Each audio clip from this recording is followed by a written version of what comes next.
Hi, I'm Deb Berman with Justmeans. I'm here at the Personal Democracy Forum with Daniel Ellsberg, who leaked the Pentagon Papers about the Vietnam War back in 1971. So you just spoke on a panel, and I was most interested in what you said about how if the Pentagon Papers had happened now, you would have just put it up on a website. Talk a little bit more about what you just shared with the group. Well, I would not have chosen the internet as a channel for the Pentagon Papers rather than the New York Times if the New York Times was available. After I'd given it to Neil Sheehan, they were actually working hard on it, but they didn't tell me that they were. They didn't let me know. And months went by, actually, when I wasn't at all sure that they would be coming out. I wouldn't have waited now for that. If the Times were not coming out with it, if they couldn't tell me they were coming out, I would have gone to perhaps to some other newspaper. But no other newspaper was likely to pick it up, actually. And I could have bought a scanner and simply put it out on my website, Ellsberg.net, which I didn't have then. Right. Nor did scanners exist then. That isn't to say that it would have had bigger effect or as big an effect, because putting it out in the Times did attract more attention, I think, than any website nowadays would yet do. Do you think that's the case today as well? Pretty much so. I think there are a few sites that do get reprinted in the mainstream news, like Huffington Post and so forth. And the WikiLeaks video, of course, got many, many hits, being very visual in a way that the newspaper couldn't convey. Here you have an actual real-life incident, as in the Gulf, let's say, that's going on now that lends itself to the camera. But, for example, the New York Times held on to the story that the National Security Agency was conducting massive amounts of warrantless wiretapping in blatant violation of the law and of the Constitution at the orders of President Bush. Now, the Times had that story, but was prevailed on by the White House to sit on it, actually for a whole year, through an election. In effect, by sitting on that, which they had before the 2004 election, I think the Times assured 4 more years of George W. Bush, and that's a very heavy burden for them to have to bear, and they should be held accountable. So how can citizens use technology to prevent that kind of thing from happening? The citizens who were informing the Times, and at first there was one, Thomas Tan, who didn't have documents, and then many others from the Justice Department. They waited a year knowing that this blatant violation was continuing. It wasn't just something in the past, and that the Times was not printing it. I do hold them accountable. I don't know who they were.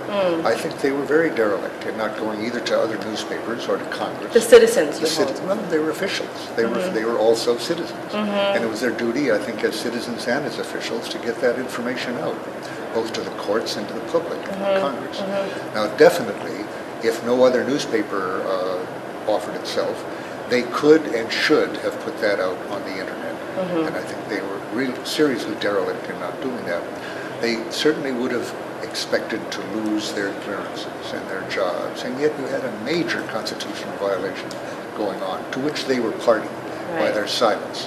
And that was information that could have been conveyed, I think, by the internet, if it were picked up, if it were noticed. Now, the mainstream press, so far, have quite a tendency to put the burden of proof on the internet, to ignore what comes out first on the internet. It's very rare that they pick it up. They're more likely to pick something up from the Drudge Report than from from WikiLeaks, let's say. Unfortunately, some bit of gossip of some sort. That may change, and I hope it does. It still is the case that if something stays only on the internet, like revelations by Sibel Edmonds, the FBI translator, who revealed a lot of law-breaking, but was gagged, the most gagged person in America now. The mainstream press stayed away from her. She really got quite a bit of play on the internet, and it never broke into the mainstream press for reasons that do the press no credit. So we haven't yet reached a point where the internet is really even a major alternative to the mainstream press. And yet you would have used it. Well, it offers promise for the future. It's a backup. It does offer itself if the mainstream press has totally dropped the ball. It was better that Sibel Edmonds got out what she did get out on the internet than not at all, but it didn't have much effect. And I continue to say, if the press did not seem to be responding to revelations that I had to make, I would certainly use the internet, but it would not be my first choice. It wouldn't be your first choice. So what would your vision be for the intersection of politics and technology? Well, of course, technology is moving everything in the direction of the internet in any case. The advertisers are deserting the mainstream press and they're going under. And before long, we may have many outlets like the Christian Science Monitor that no longer exist in a hard copy form. And that may be really quite a few newspapers. It'll be a loss, I must say, I think, because catching the attention of the public is easier done, it seems to me, in headlines and hard copy than it is on the internet. I think the internet is still used largely by younger people. Is that not true? And I noticed your son was doing your tweets for you this morning. Was he actually tweeting? Yes. Did he have anything up? Just saying you were on your way. Really? Okay, well, he got me on the internet. I wouldn't have Ellsberg.net, probably, except my son put that up.